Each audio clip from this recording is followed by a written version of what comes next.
Namaskar, myself Vinay Kumar, and again I welcome you all in my next session of political theory. And in today's session or lecture, I'll be discussing the very important topic, which is the criticism of John Austin theory. Well, students, as you know very well that we are discussing unit third of political theory, and in my previous lecture, I have already discussed what is Austin theory as far as sovereignty of a state concerned. And we have also discussed the major characteristics of the Austin theory of the sovereignty. In today's session, I will discuss a very important topic, which is criticism of John Austin theory of the state's sovereignty. तो राज्य की संप्रभुता के संबंध में जो आलोचनाएं क्या हैं? अभी तक हमने देखा कि इसकी थ्योरी क्या थी, क्या विचार है इनके राज्य के बारे में, राज्य की सोवरेनिटी या संप्रभुता के बारे में। लेकिन जैसा कि मैं हमेशा बताता हूँ अपने लेक्चर में कि कभी भी हम कोई सिद्धांत की बात करते हैं, कभी भी हम कोई थ्योरी की बात करते हैं, तो ठीक है, बहुत अच्छी थ्योरी है, बहुत रिलेवेंट है, but despite of that so many people are there, you know, who have got tendency to criticise something. सो आलोचनाएं तो हैं, इसमें कोई डाउट नहीं। तो अब कई बार एग्जाम्स में क्वेश्चन ये भी आया कि ऑस्टिन की थ्योरी क्या है, कैरेक्टरिस्टिक क्या है, साथ में आप इसको आलोचनात्मक ढंग से इसको क्रिटिकली इवेल्युएट कीजिए, इसका मूल्यांकन मूल्यांकन कीजिए आप। तो आप थोड़ा ध्यान से सुनिएगा, क्योंकि सबसे पहले मैं आपको हमेशा की तरह इस पूरे टॉपिक को, जैसे मैं हमेशा क्या करता हूँ कि एक नटशेल में आपको आइडिया देता हूँ, एक ब्रीफ आपको, ब्रीफ में आपको सारा आज का session, whole session I will explain you in a very simple word. पूरा क्लियर हो जाएगा आपको कि ऑस्टिन की थ्योरी जो थी उसके क्रिटिसिज्म की आलोचनाएं क्या है। वेल, एक बात मैं यहाँ कहना चाहूंगा कि अगर आपने मेरा जो सेशन है, प्रीवियस सेशन ध्यान से सुना, जॉन ऑस्टिन की जो थ्योरी थी सोवर्निटी की, तो आपको एक आइडिया लग गया होगा कि इसमें जहां पर जिन चीजों को बहुत ज्यादा एम्फोसाइज किया गया, जोर दिया गया है, वो सीधी सी बात है, वो कहीं ना कहीं दो things leads to lead to the criticism of the Austin theory. अब I would request you to please listen to me carefully, keep on making notes, okay, and pay attention to my words. Content जो है बहुत important है इनके, इस topic के, और I hope you will enjoy the whole session. So let us start today's session. Again, I would say the topic of today's session is the criticism of John Austin theory. Now, as you all know that कि Austin जो थे उन्होंने राज्य की संप्रभुता को या राज्य की सोवरेनिटी को सर्वोपर रखा है, सबसे ऊंचा दर्जा दिया है। ठीक है, देखिए अभी मैं आपको कंसेप्ट क्लियर कर रहा हूँ।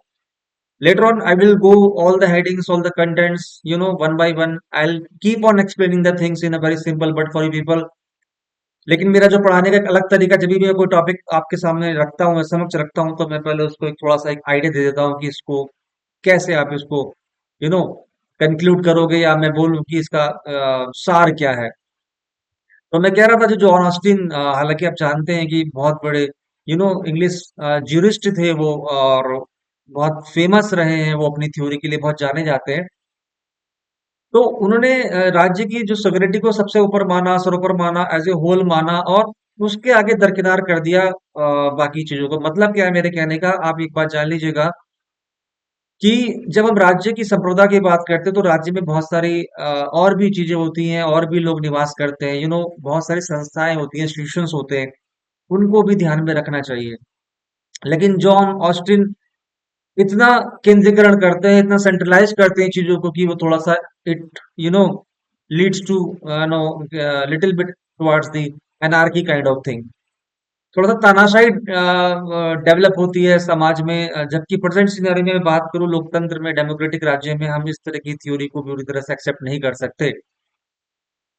अब एक बात और जान लीजिए कि जो जॉन ऑस्टिन थे, उन्होंने कानून पर, लॉ पर बहुत ज्यादा एम्फोसाइज किया, बहुत ज्यादा एम्फोसाइज किया। यहाँ तक इन्होंने ये बोल दिया कि कानून का पालन करना राज्य की अनिवार्यता है, या कह लीजिए प्राइम कंडीशन है, और उसको इग्नोर नहीं कर सकते, और कानून का पालन करना ही करना है, और कानून का ना पालन करने के एवज में दंड का भी प्रावधान है। तो यानी कि अब आप मुझे एक बात बताइए, क्रिटिसिज्म की हम बात कर रहे हैं, अगर प्रेजेंट सिनारियो में हम लोकतांत्रिक डेमोक्रेटिक राज्य की बात करें, तो हम सब क्या कानून का पालन किसी दबाव में, किसी डंडे के जोर पे करते हैं? कभी भी नहीं करते। रादर हम कानून का पालन इसलिए करते हैं क्योंकि हमें नैतिकता है, आदर्श है, हमें पता है गलत क्या है, सही क्या है। हम देश के नागरिक हैं। हमें अपनी रेस्पॉन्सिबिलिटी के बारे में पता है, हमें पता है कि हमें अपने देश के लिए हमारे क्या कर्तव्य हैं। हम उस नैतिकता के आधार पर कानून का पालन करते हैं, ना कि इसलिए कि हम पे हमें हमसे कोई डंडे के जोर पे कानून का पालन करवा रहा है, हमें डर है कि दंडे हम भय के कारण कर रहे हैं। It's not like that. तो एक तो रही बात ये क्रिटिसिज्म की कि जब कानून पे इतना ज्यादा एम्फोसाइज करना और कानून को मनवाना लोगों से, भय उत्पन्न करके, विच इज क्वाइट रॉन्ग, और ये बहुत बड़ा क्रिटिसिज्म भी रहा है। ना एक चीज और देखेंगे कि ऑस्टिन की जो थ्योरी है, सोवरेनिटी या स्टेट ऑफ सोवरेनिटी की जो थ्योरी दी गई है, which has been given by the John Austin, उन्होंने लोकतांत्रिक सिद्धांत को, लोकतांत्रिक एस्पेक्ट्स को बिल्कुल भी कह लीजिएगा कि ध्यान नहीं दिया है लोग डेमोक्रेटिक या लोकतांत्रिक मूल्यों पर। और यही कारण है कि ऑस्टिन की जो थ्योरी है वर्तमान या प्रेजेंट सिनेरियो में फिट ही नहीं होती है, अगर हम लोकतांत्रिक पॉइंट ऑफ व्यू से बात करें। एक चीज में और भी देखी जाती है, जो प्लूरिस्ट रहे हैं, जो बहुलवादी थ्योरी या बहुलवादी थ्योरी भी आए, हम इसको पढ़ेंगे आगे।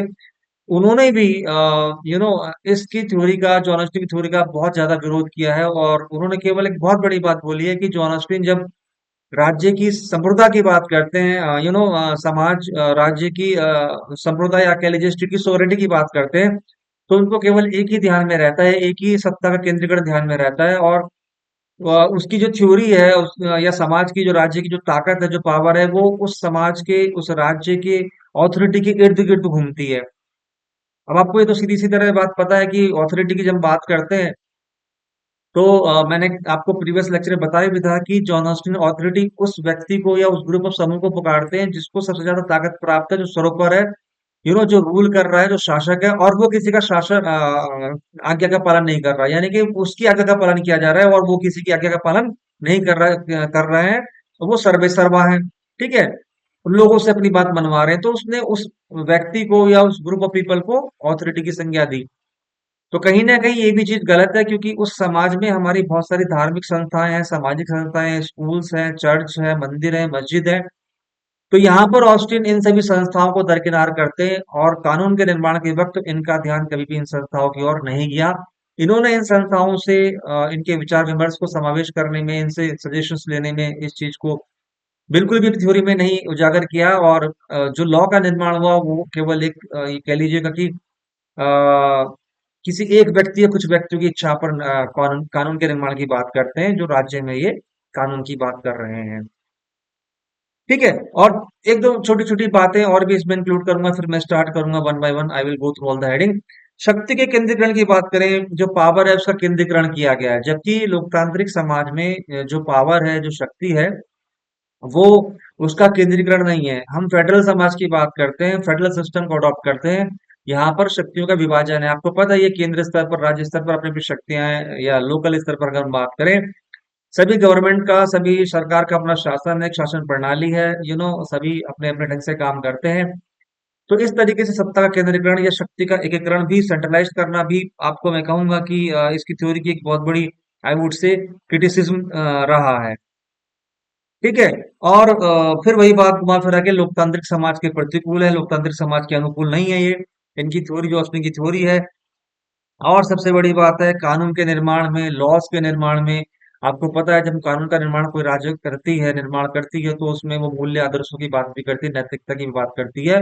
क्योंकि हम सभी संविधान का पालन करते हैं, हम सभी संविधान में निर्मित कानून हैं, जो लिखित चीजें हैं, वर्णित हैं, जो मेंशन है, हम ये मान के चलते हैं कि हम इस देश के एक नागरिक, जिम्मेदार सिटीजन हैं, यू नो निवासी हैं, तो हमें कानून का पालन करना है। ये नहीं कि हम ना करेंगे तो हमें दंड दिया जाएगा। तो इस तरह भी ये थ्योरी, इस तरीके से भी क्रिटिसिज्म बहुत गेन करती है। दूसरे जो फिलोसफर, राजनीतिज्ञ या दार्शनिक रहे हैं, ये भी एक बहुत अच्छी बात, मैं कहूंगा कि अगर आप इस क्वेश्चन को आंसर कुछ इस ढंग से करते हैं, और शुरू में ही कुछ थोड़ा सा पहले नटसेल में कुछ फ्यू लाइंस में आप डिस्क्राइब करते हैं कि what is it all about, criticism क्या है एज पर John Austin theory is concern. उसके बाद में you start mentioning the headings, तो sure you get good marks, you score good marks. तो ये बहुत अच्छी बात है, the way you represent your answer, definitely you know boost या कह लीजिएगा कि मेक्स द क्राइटेरिया इफेक्टिव, और you are praised, and definitely आपको थोड़ा सा एक एज मिलता है, और just because of the way you represent your answer. Now this was about the criticism of John Austin theory of the sovereignty of the state. So what I'll do, I will just go one by one, and I will go through all the headings, very important headings I have got for today's session. And I request you all to please listen to me carefully, and one by one we will do the things. ठीक है, I hope you will enjoy the entire session and keep paying attention to my words. I am explaining each and everything in very simple words. ठीक है। एक बात और कहना चाहूंगा, अगर आप इसके निचोड़ की बात करें, तो जो जॉन ऑस्टिन की थ्योरी थी बच्चों, 19th सेंचुरी या उस दौरान जो कंटेम्प्रेरी या समकालीन जो कंडीशंस रही राज्य की, स्टेट की, उसमें तो फिट बैठती है। But if I talk about the present scenario, 21st century में जब हम लोकतांत्रिक मूल्यों की बात करते हैं, डेमोक्रेटिक प्रिंसिपल्स की बात करते हैं, तो ये थ्योरी कहीं ना कहीं क्रिटिसिज्म की तरफ अग्रसर होती है, क्रिटिसिज्म को गेन करती है, या मैं कहूँ कि फिट नहीं होती है। Okay, so let's go through all the headings.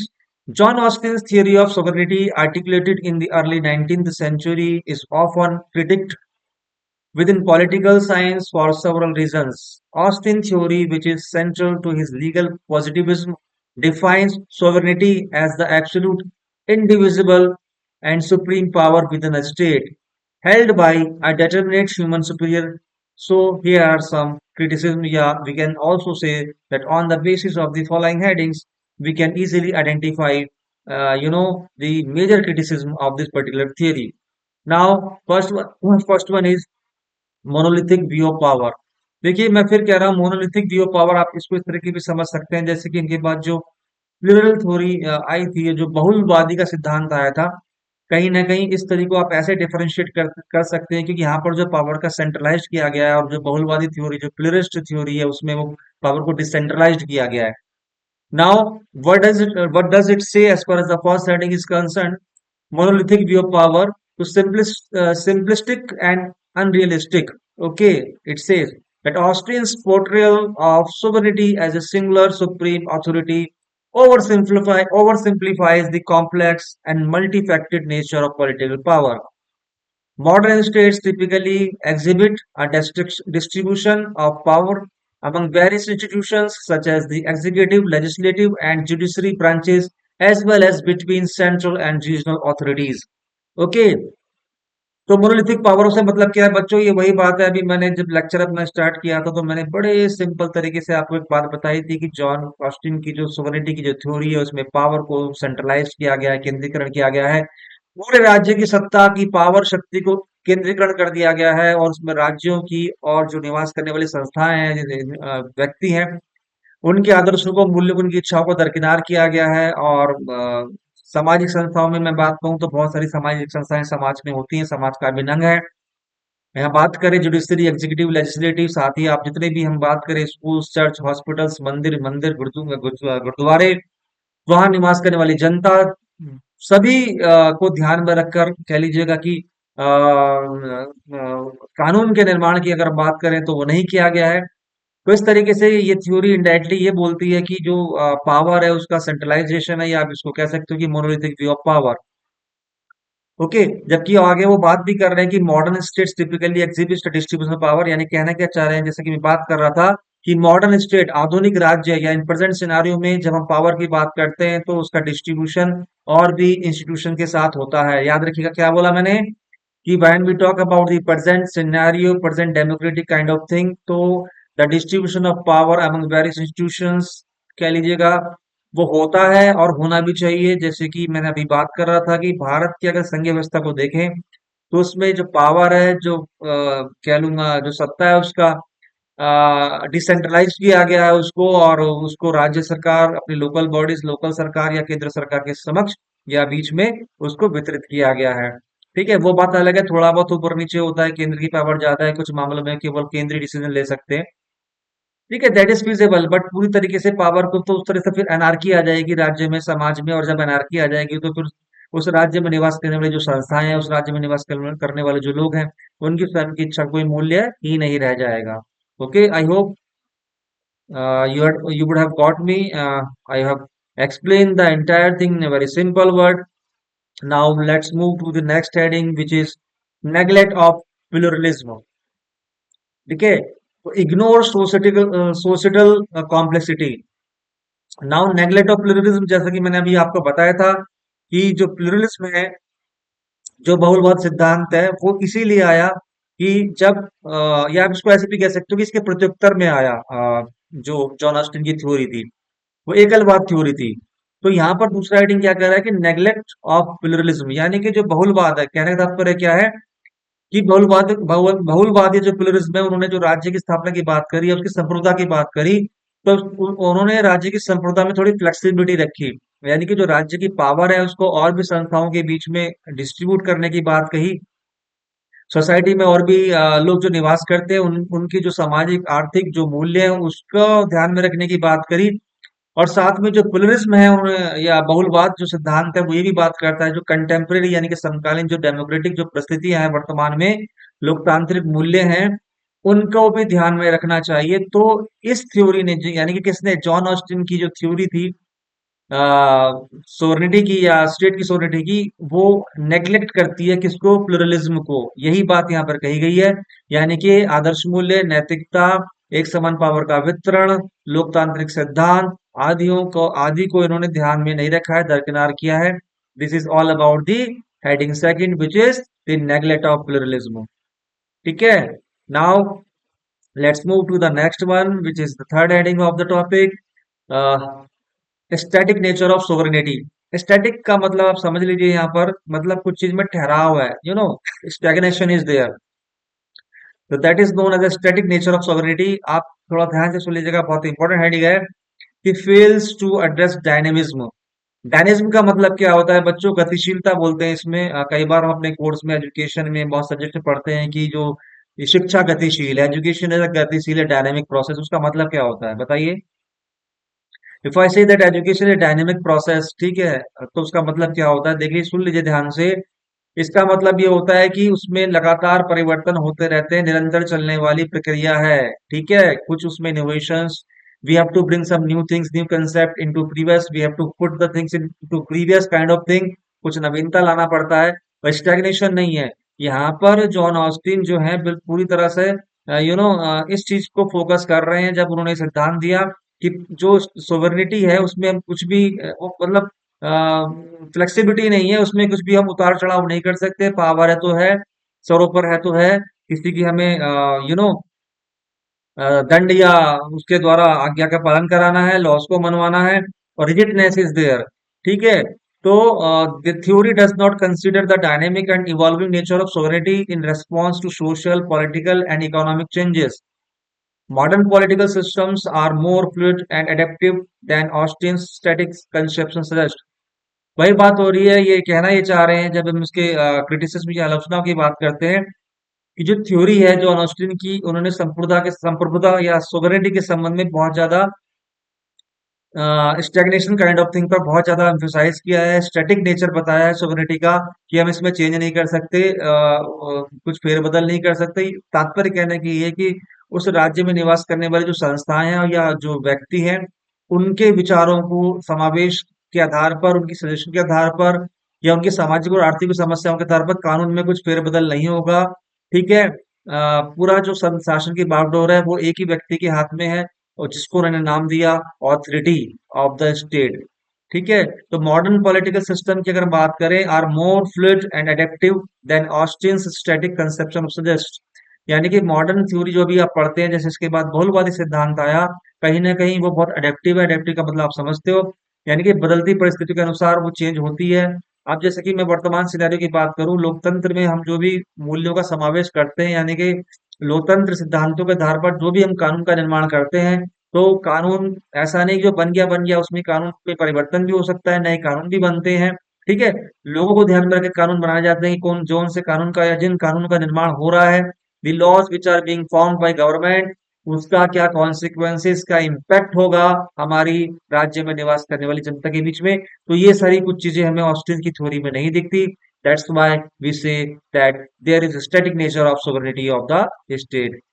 Okay, now move to the fourth one, और चौथी हेडिंग है हमारी, दिस इज द फोर्थ और next heading of the same topic which is being discussed by me, that is the sovereignty of the states criticism. Now, exclusion of the democratic legitimacy, it says undermines popular sovereignty. Austin's theory is criticized for overlooking the importance of popular sovereignty and democratic legitimacy. Okay, in democratic systems, sovereignty is often derived from the will of the people rather than a single sovereign entity. तो यहाँ पर देखो सीधी सी बात है, exclusion of democratic legitimacy, तात्पर्य कहने का यहाँ पर जो जॉन ऑस्टिन अपने कानून की बात कर रहे हैं, ठीक है, जो लेजिटिमेसी की बात कर रहे हैं, वैधता की बात कर रहे हैं, वो एक ही व्यक्ति तक सीमित है जिसको उन्होंने अथॉरिटी का नाम दिया, या केंद्रीकृत है, बहुत केंद्रीकृत या सेंट्रलाइज्ड है बहुत ज्यादा। ठीक है, उनमें यानी कि एक्सक्लूजन किया है, आप हेडिंग से देख सकते हो, एक्सक्लूड किया है डेमोक्रेटिक लेजिटिमेसी को, यानी कि जो लोकतांत्रिक वैधता है उसको उन्होंने दरकिनार कर दिया, बाहर निकाल दिया, एक्सक्लूड कर दिया। अब अगर सिंपली अगर मैं आपसे बात कहूं कि जॉन ऑस्टिन की क्रिटिसिज्म के अंतर्गत डेमोक्रेटिक लेजिटिमेसी को दरकिनार या निकाल दिया, तो तात्पर्य कहने का कि इसमें लोकतांत्रिक मूल्य रह ही नहीं गए। ठीक है, चीजें थोड़ी सी ऑटोक्रेटिक हो गई, ऑटोक्रेटिक बेस्ड हो गई। अब आपको पता है ऑटोक्रेटिक का मतलब क्या है, कि निरंकुश हो गई, तानाशाही हो गई, और लोगों की इच्छाओं का समावेश नहीं है उसमें, लोकतांत्रिक मूल्यों का समावेश नहीं है, उनकी मर्जी सहमति का समावेश नहीं है, बस राज्य पर शासन हो रहा है, और पावरफुल बहुत है वो व्यक्ति, या स्टेट के अंतर्गत मैं बात करूं, ऑथोरिटी और पावर का कह लीजिएगा डिस्ट्रीब्यूशन नहीं है, पावर सेंट्रलाइज्ड है। तो इस तरीके से भी Austin's theory criticise for overlooking the importance of popular sovereignty, यानी कि इतना ज्यादा इन्होंने एक राज्य की संप्रभुता पर जोर दिया है, या एम्फसाइज किया है कि वो डेमोक्रेटिक लेजिटिमेसी को दरकिनार करती है। कहना मैं यहाँ पर ये चाह रहा हूँ, या इनकी थ्योरी के अंतर्गत मैं बात करूँ, जो आलोचनाओं की हम बात कर रहे हैं, कि बच्चों प्रेजेंट सिनेरियो में ग्लोबलाइजेशन की बात करते हैं, वैश्वीकरण का युग है, और हमारे बहुत सारे इंटरनेशनल नेशनल अफेयर्स हैं, बहुत सारी समिट हम करते हैं, एक दूसरे के साथ हमारा वार्तालाप होता है, फॉरेन पॉलिसीज हैं, हम कूटनीति की पॉलिटिकल डिप्लोमेसी की हम बात करते हैं। तो उसमें हमें थोड़ा सा फ्लेक्सिबिलिटी लानी ही लानी पड़ती है, वो जरूरी है सोवरेनिटी में, उसका हम रिजिड इतना नहीं बना सकते। लेकिन ऑस्टिन इतना रिजिडनेस कह लीजिएगा उसमें ला देते हैं अपने रूल्स रेगुलेशंस और पैरामीटर्स में, तो कहीं ना कहीं लोकतांत्रिक मूल्यों का बिल्कुल ही कह लीजिए अभाव है, या मैं कहूंगा कि वो उस पर बिल्कुल ध्यान नहीं देते हैं। Now fifth one is insufficient account of international relations. Okay, this is the fifth heading which says insufficient account of international relations. तो दिस इज द फिफ्थ, या कह लीजिए जो क्रिटिसिज्म है जॉन ऑस्टिन की, और ये पांचवी हेडिंग है। First of all I will go through the lines, then I will explain the things for you. Okay, state centric bias. Austin's theory is state centric and does not adequately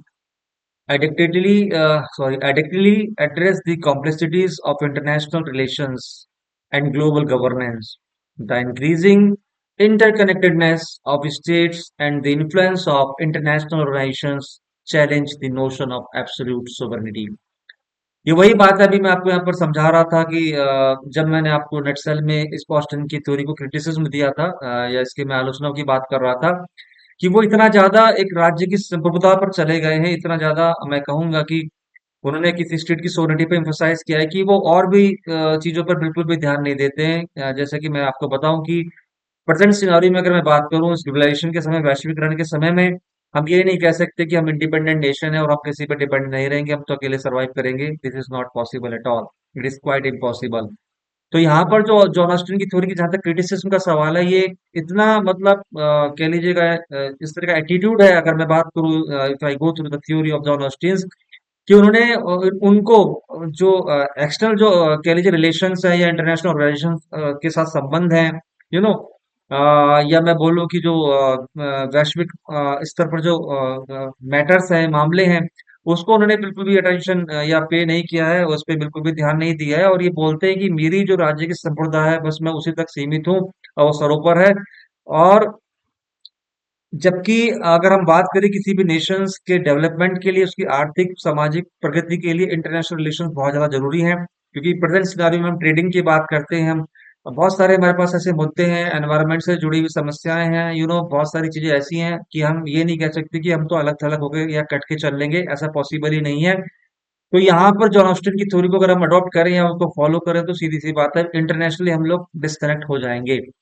तो इस तरीके से John Austin theory is state centric and does not adequately address the complexity of international relations and global governance. International जो relations की बात हो रही है, जो कह लीजिएगा अंतर्राष्ट्रीय स्तर पर जो संबंध है या फिर ग्लोबली जो गवर्नेंस है, उसको ये दरकिनार करती है इसकी थ्योरी में। या जॉन ऑस्टिन का जो संप्रभुता के सिद्धांत है, कहीं भी हमें वैश्विक संबंध, आपसी भाईचारा या अंतर्राष्ट्रीय बंधुता की बात देखने को नहीं मिलती है। इस तरीके से हेडिंग बहुत अच्छी है, थोड़ा सा ध्यान में रख लीजिएगा इसको। Next is historical and contextual limitations. Contextuals in applicability, Austin's theory developed in the context of 19th century Britain may not be fully applicable to the contemporary global political landscape. The historical and cultural specificity of his ideas limits their relevance to modern political science. I will go through the lines once again. Austin's theory, developed in the context of 19th century Britain, may not be fully applicable to the contemporary global political landscape. The historical and cultural specificity of his ideas limits their relevance to modern political science. सीधी सी बात है, मैंने आपको भी बात बताई थी जब मैंने लेक्चर स्टार्ट किया था, क्योंकि मैंने इसकी पूरी थ्योरी को, जो थ्योरी का क्रिटिसिज्म है, उसको अपने कुछ शब्दों में आपके सामने समक्ष रखा। I have put all the contents which are related with the criticism of this theory. तो उसने उन उन चीजों में मैंने आपको ये बात पहले ही बता दी थी कि ये थ्योरी समकालीन किस दौरान, उस समय की बात कर रही है। अराउंड 19th सेंचुरी में जाए चले जाए आप, वर्तमान में थोड़ा सा रियलाइज कीजिए कि we are the citizen of the 21st century. तो कहीं ना कहीं बहुत बड़ा गैप है, और प्रेजेंट सिनारी में जो लोकतंत्र समाज है या डेमोक्रेटिक समाज है, हम बात करें, या उसको उस पर बहुत ज्यादा जोर दिया जाता है, प्रजातंत्र पर। तो वो बिल्कुल भी फिट नहीं होती है, या कह लीजिएगा कि जो आदर्श मूल्यों की बात हम कर रहे हैं, वो इसकी थ्योरी पे तो देखने को मिलते ही नहीं है। थ्योरी या लॉ पे इतना ज्यादा एम्फोसाइज करना और इस तरह से ऑटोक्रेसी को बढ़ावा देना उस समय तो सूट कर सकता है, during that contemporary time, but present scenario में बिल्कुल भी ये फिट नहीं होता है। तो ये भी बहुत बड़ा criticism है, historical and contextual limitations as far as the heading is concerned. I've gone through and I've also explained the points in a very simple words. I hope you uh, would have got my answers, or should I say you would have now acquired the knowledge as far as heading is concerned. Now, legal overemphasis. So, narrow legal focuses. By focusing primarily on legal authority, Austin's theory is criticized for neglecting the socio-political dimensions of sovereignty. Power in a state is exercised through a complex interplay of legal, social, and political factors. I will go through the lines once again, कि legal overemphasise की थोड़ी सी बात समझिएगा, बहुत सही से तरीके से समझाऊंगा, बहुत सिंपल वर्ड में समझाऊंगा आपको। First let me go through these lines. Narrow legal focus, यानी कि bye focusing primarily on legal authority, Austen's theories criticised for neglecting the socio political dimensions of sovereignty. Power in A state is exercised through a complex interplay of legal, social, political factors. क्या बोला था मैंने जब मैंने theory start करी थी, कि जो ऑस्टिन की जो थ्योरी है, वो इतना ज्यादा लॉ पर एम्फोसाइज करती है कि उसको कुछ दिखता ही नहीं है। और जब लॉ मेकिंग की बात करें, जब कानून की निर्माण की बात करें, तो उसमें उस राज्य की संस्था और समाज में रहने वाली जो व्यक्ति है, उनके आदर्शों का, उनके मूल्यों का, उनकी फीलिंग्स का, उनके सजेशन का कोई ध्यान ही नहीं दिया, उसका समावेश नहीं किया गया है। क्योंकि लोकतांत्रिक समाज में, डेमोक्रेटिक सिस्टम्स में, अगर हम कानून के निर्माण की बात करते हैं, तो हम सजेशंस, विचारों को आमंत्रित करते हैं, और साथ ही साथ हम इस बात का भी ध्यान रखते हैं कि जो कानून का निर्माण हो रहा है या होगा, उसका क्या इम्पैक्ट होगा। और फोर्सिबली कभी भी कोई स्टेट ये नहीं चाहेगा कि उसकी जनता या प्रजा आज्ञा का पालन करे, बट ऑस्टिन की थ्योरी में चीजें थी। जो स्टेट अथॉरिटी या पावरफुल पर्सन था, वो जो कानून का निर्माण की बात करी उन्होंने अपने थ्योरी के अंतर्गत, उसमें आशय यही है कि उसके कानून को बिना स्वेच्छा के, बिना अपनी इच्छा के पालन करना, विरोध ना करना, अथवा दंड का प्रावधान। तो इतना ज्यादा कानून पर एम्फसाइज करना कि कानून में सारी चीजें कानून तक लाके समटा देना, और सबसे बड़ी बात, कानून का पालन तो स्वेच्छा से किया जाता है, नैतिकता और मूल्यों के आधार पर किया जाता है, जबकि ऑस्टिन की थ्योरी में नैतिकता, आदर्श और मूल्यों का कोई स्थान ही नहीं है। ठीक है। इस तरीके से तो फिर तानाशाही हो जाती है, अनार्की को लीड करती है उनकी थ्योरी। और फोर्सिबली जैसे हम बात करें कुछ स्टेट, जैसे पॉपुलर, जैसे उत्तर कोरिया में, करना है तो करना है, नहीं करना तो भैया जाइए। आपको पता ही है क्या स्थिति है वहां पे। तो इस तरीके से this is also a major criticism of John Austin theory of sovereignty, कि जो लीगल ओवर एम्फोसाइज किया है, मतलब कुछ हद से ज्यादा इस पे इतना जोर दिया है कि कहीं ना कहीं वो नैतिक आदर्शों को भी अवहेलना करते हैं और मूल्यों को भूल जाते हैं। ठीक है। Power in state is exercise through a complex interplay of legal, social, political factor, जबकि जो एक राज्य है, वास्तविक राज्य में अगर पावर की बात करें, तो फेडरल सिस्टम के अंतर्गत वो वितरित होता है। ठीक है। सभी के पास अपने शासन कार्य प्रणाली की स्वतंत्रता होती है। सभी आपस में एक दूसरे के विचारों को साझा करते हैं। साथ ही साथ इंटरनेशनल अफेयर्स वगैरह की बात होती है। यू नो वैश्विक मामलों की भी बात भी होती है। और विदेशी नीति की बात होती है, क्योंकि ग्लोबलाइजेशन का समय है। वैश्विक स्तर पर कोई स्टेट ये नहीं कह सकता कि मैं इंडिपेंडेंटली सर्वाइव कर लूंगा। ठीक है। उसको एक दूसरे के साथ आपसी संबंध रखने ही रखने हैं। और तभी एक जो हमारा अल्टीमेट जो गोल है, कि विकसित राष्ट्र बनने का, वो सभी को एक साथ लेकर ही चलेगा। तो वॉशिंग की थ्योरी में तो सीधी सी बात है, तानाशाही दिखाई देती है, अनारकी दिखाई देती है, लोकतंत्र के मूल्यों का अभाव है। जो इंसान की खुद की फीलिंग, आदर्श मूल्य, उसको समावेश नहीं है। कानून पे बहुत ज्यादा जोर दिया गया है, स्टेट को बहुत ज्यादा कह लीजिएगा पावर को सेंट्रलाइज किया गया है, तो उसको एक तरीके से तानाशाह बॉडी बना के उन्होंने रख दिया है। और फिर वही कहूंगा कि अराजकता, डिक्टेटरशिप, शक्ति का केंद्रीकरण कर दिया ऑस्टिन की थ्योरी के अंतर्गत। और राज्य में संस्थाओं के विचारों का कोई समावेश नहीं, कोई कानून और नियमों का पालन भैसा करवाना, ये कहीं भी वर्तमान प्रेजेंट सिनारियो में फिट नहीं होता। तो इस तरह से हम देख सकते हैं कि किस तरीके से ऑस्टिन की जो थ्योरी बहुत पॉपुलर है। If you talk about the political theory subject, तो साथ ही हमने आज इसके कुछ क्रिटिसिज्म को डिस्कस किया। Please keep this things in your mind, और बहुत ही इंपॉर्टेंट है। और आपने देखा किस तरीके से मैंने इसको बड़े ही सिंपल वर्ड्स में, बड़े कंटेंट को, एक एक कंटेंट को समझाया, अपने समक्ष रखा। और मुझे उम्मीद है कि अब आप इस पोजीशन में है कि you will be asked to answer the question कि भैया, what are the criticism of John Austin's sovereignty, या John Austin theory of state sovereignty. तो you will be in position to explain the whole thing in a very simple और easy words, without any hassles. रटना नहीं है चीजों को, just try to understand the concept and explain the things in your own words. So again, I would say that thank you very much for being valuable part of this show. Or the session was very much informative. I think that you would have enjoyed a lot, and I welcome you all. In my next session. Till then, I would say that have a nice day. Take care of yourself. You know, just work hard, और क्या कह सकता हूँ मैं आपके लिए। And my best wishes are always with you, my blessings are always with you. ठीक है। So please see you in my next lecture. Till then, bye bye, have a nice day. Thank you very much. Hope you will stay safe. Thank you.